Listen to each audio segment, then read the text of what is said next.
ഹേ guys, അപ്പോൾ welcome back to another episode. ഈ ഒരു എപ്പിസോഡിൽ ഞാൻ ബോഡി റീകോമ്പോസിഷൻ എന്താണെന്നുള്ള കാര്യത്തിൽ പറയാൻ പോകും.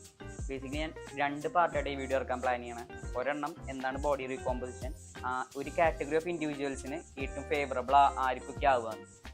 രണ്ടാമത്തെ സിനിമയിൽ ഇത് നിങ്ങൾ ഓപ്റ്റ് ചെയ്യുകയാണെങ്കിൽ നിങ്ങൾ എന്ത് കാര്യങ്ങൾ കൺസിഡർ ചെയ്യണം. അപ്പോൾ ബോഡി റീകോമ്പോസിഷൻ ഇപ്പോൾ ബ്രീഫായിട്ട് പറയുകയാണെങ്കിൽ നിങ്ങൾക്ക് മസിലും ബിൽഡ് ചെയ്യാൻ പറ്റും, സൈമൾട്ടേനിയസ്ലി ഫാറ്റും ലൂസ് ചെയ്യാൻ പറ്റും. പറയുമ്പോൾ ഭയങ്കര ഒരു ഫാസിനേറ്റിംഗ് സംഭവമാണ്. ഇതെല്ലാവർക്കും ചെയ്യാൻ പറ്റുകയാണെങ്കിൽ ഇതിൽ തന്നെ സ്റ്റിക്ക് ഓൺ ചെയ്താൽ പോരെ. പക്ഷേ ഇത് അപ്ലിക്കബിൾ ആവണ കാറ്റഗറി ഓഫ് ഇൻഡിവിജ്വൽസ് ഉണ്ട്. ഇപ്പോൾ ഏകദേശം ഒരു 4 കാറ്റഗറി നമുക്ക് കൺസിഡർ ചെയ്യാം. ആദ്യത്തെ കാറ്റഗറിയിൽ ന്യൂബീസ്. നിങ്ങൾ ആദ്യമായിട്ട് ഇന്നാണ് ജിമ്മിലേക്ക് കയറുന്നത്, നിങ്ങൾക്ക് ബോഡി റീകോമ്പോസിഷൻ കുറച്ചും കൂടി ഈസിയർ ആവും. കാരണം ന്യൂബീസിന് ആ ഒരു 1 ഇയർ അഥവാ ഒരു 1.5 ഇയേഴ്സിൽ അത്യാവശ്യം നല്ല രീതിയിൽ ഗെയിൻസ് ഉണ്ടാവുള്ളൂ.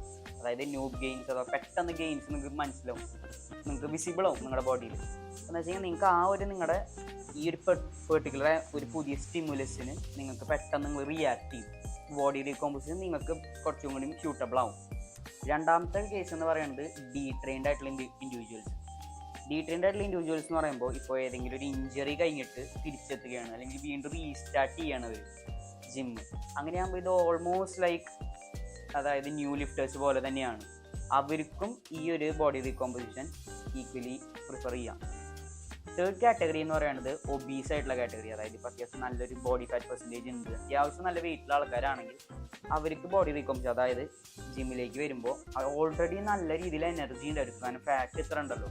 ബോഡി റീകോമ്പോസിഷൻ ഓപ്റ്റ് ചെയ്യണതുകൊണ്ട് തന്നെ അവർക്ക് കുറച്ചും കൂടി ബെറ്റർ ആയിട്ട് ഇതിനെ ഫെസിലിറ്റേറ്റ് ചെയ്യാൻ പറ്റും. കാരണം ഓൾറെഡി എനർജി റിസോഴ്സ് അത്യാവശ്യം നല്ല രീതിയിലുള്ളതുകൊണ്ട്. നാലാമത്തെ കേസ് എന്ന് പറയുന്നത് ആനബോളിക് അഥവാ സ്റ്റിറോയിഡ് യൂസേഴ്സ് എന്ന് പറയുന്നത്. അവർക്ക് ഏറ്റവും കൂടുതൽ അപ്ലിക്കബിൾ എന്ന് പറയുന്നത് ഇവർക്കാവും. കാരണം ഇവർക്ക് ഈ ഒരു പ്രോസസ്സ് എന്ന് പറയുന്നത് എത്ര ടോപ്പ് നോച്ചിൽ ചെയ്യാൻ പറ്റും അത്ര നല്ല രീതിയിൽ ചെയ്യാൻ പറ്റും.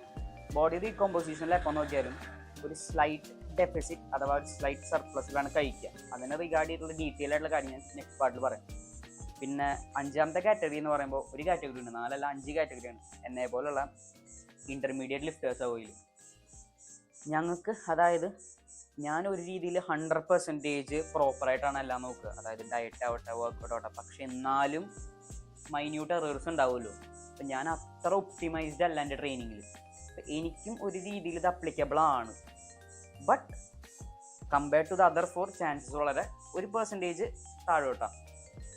അപ്പോൾ ഈ ഒരു ബോഡി റീകോമ്പോസിഷൻ എന്തുകൊണ്ട് ഞാൻ ചൂസ് ചെയ്യണം എന്ന് ചോദിച്ചു കഴിഞ്ഞാൽ, ഇപ്പോൾ കുറേ ആൾക്കാർക്ക് ഇപ്പോൾ ബൾക്ക് ചെയ്യാനാവട്ടെ അല്ലെങ്കിൽ കട്ട് ചെയ്യാനാവട്ടെ, അവർക്ക് എന്താണെന്ന് വെച്ച് കഴിഞ്ഞാൽ ബൾക്ക് അധികം ഭയങ്കര തടി തോന്നാൻ പാടില്ല. എനിക്ക് അങ്ങനെ ഒരു എപ്പോൾ നോക്കിയാലും ഒരു അസ്തെറ്റിക് ഫിസിക് മെയിൻറ്റെയിൻ ചെയ്യുന്ന ആൾക്കാർ ഞാൻ കുറേ കണ്ടിട്ടുണ്ട്. കാരണം എനിക്ക് ആ ഒരു ബൾക്കിങ്ങിന് ഇങ്ങനെ ഫാറ്റ് ഗെയിൻ ചെയ്യാൻ താല്പര്യമില്ല.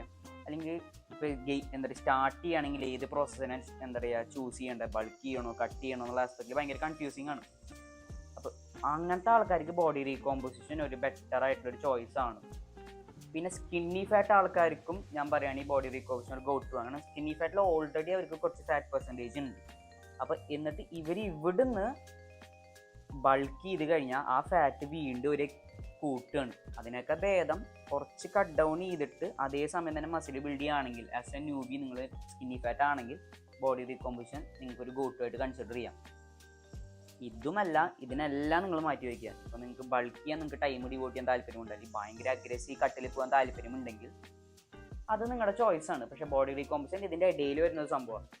ഓബിയസ്ലി ഇപ്പോൾ ഒരു 10 ഇൻഡിവിജ്വൽസിന് എടുത്തു കഴിഞ്ഞാൽ ചിലപ്പോൾ ഒരു 6 to 7 ഇൻഡിവിജ്വൽസിന് ഇത് അപ്ലൈ ആവും, ചിലപ്പോൾ 3 പേർക്ക് അപ്ലൈ ആവില്ല. പക്ഷേ ഏതൊരു പ്രൊസീജിയർ എഴുതി തള്ളണേക്കാൾ മുന്നേ നമുക്കത് നമ്മൾ സ്വന്തമായിട്ട് അത് ക്യാരി ഔട്ട് ചെയ്ത് കഴിഞ്ഞാൽ നമുക്ക് മനസ്സിലാവുന്ന റിസൾട്ട് ഉണ്ടോ ഇല്ലയോ എന്നുള്ളത്. ഞാൻ പറഞ്ഞ പോലെ ന്യൂ ലിഫ്റ്റേഴ്സ്, പിന്നെ ഡീട്രെയിൻഡ് ആയിട്ടുള്ള ഇൻഡിവിജ്വൽസ്, ഒബീസ് ആയിട്ടുള്ള കാറ്റഗറി, അനബോളിക് യൂസേഴ്സ്, പിന്നെ അതുപോലെ തന്നെ ഒരു ഇൻ്റർമീഡിയറ്റ് അഥവാ അത്രയ്ക്കും ടോപ്പ് നോച്ചുള്ള ലിഫ്റ്റേഴ്സ് അല്ല, ഇൻ്റർമീഡിയറ്റ് ടു അഡ്വാൻസ്ഡ് ആയിട്ടുള്ള ലിഫ്റ്റേഴ്സിന്.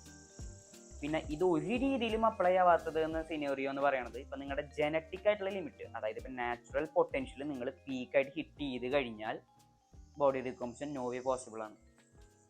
അപ്പോൾ ഇതാണ് ബോഡി റീകോമ്പോസിഷൻ എന്താണെന്നും ഇവർക്കാണ് ഇത് അപ്ലൈ ആവുക. അപ്പോൾ ഞാൻ പറഞ്ഞല്ലോ ആനബോളിക് സ്റ്റിറോയിഡ്സ് എടുത്തു കഴിഞ്ഞാൽ അപ്ലിക്കബിൾ ആവുമെന്ന്. അതുകൊണ്ട് ഞാൻ ഒരാളോടും പറയല്ല കേട്ടോ ഇനി നിങ്ങൾ PEDs അഥവാ സ്റ്റിറോയിഡ്സ് എടുക്കണമെന്ന്. എൻ്റെ ഒരു ഒപ്പീനിയനിൽ നിങ്ങൾ എപ്പോൾ നോക്കിയാലും ഒരു ഒരു അസ്തറ്റിക് ഫിസിക് മാത്രമാണ് നിങ്ങളുടെ ഗെയിം, അല്ലെങ്കിൽ ഒരു റീൽ ഇടാൻ മാത്രം, അല്ലെങ്കിൽ യൂട്യൂബിൽ കോണ്ടന്റ് മേക്ക് ചെയ്യാൻ ആ ഒരു ആസ്പെക്ട് മാത്രമാണെങ്കിൽ നിങ്ങൾ ഇത് ഉപയോഗിക്കണതിൽ ഒരർത്ഥമില്ല.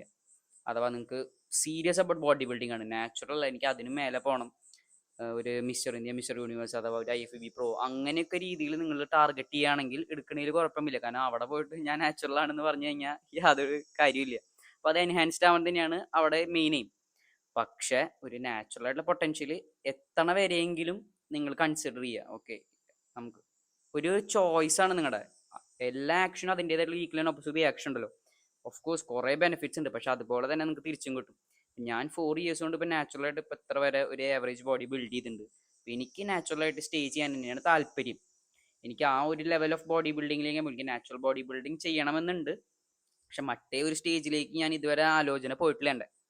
അപ്പോൾ അങ്ങനത്തെ ഒരു സ്റ്റേജ് ചൂസ് ചെയ്യുകയാണെങ്കിൽ അതൊരു റൈറ്റ് ഓപ്ഷൻ ആണ്. അല്ലെങ്കിൽ ബാഡ് ഡിസിഷൻ ആവും അത്. കാരണം ജസ്റ്റ് ഒരു ഇൻഫ്ലുവൻസ് ചെയ്യാനോ അല്ലെങ്കിൽ ഒരു കോണ്ടന്റ് ക്രിയേറ്റ് ചെയ്യാൻ മാത്രം നിങ്ങൾ പോർട്രേ ചെയ്യാണ് ബോഡി. അതിന് വേണ്ടിയിട്ട് നിങ്ങൾ സ്റ്റിറോയിഡ്സ് ഓപ്റ്റ് ചെയ്യുകയാണെങ്കിൽ ഞാൻ പറഞ്ഞ പോലെ ബാഡ് ഐഡിയ ആണ്. പക്ഷേ ഇറ്റ്സ് അപ് ടു യു, നിങ്ങളുടെ ചോയ്സ് ആണ്, നിങ്ങളുടെ ലൈഫാണ്.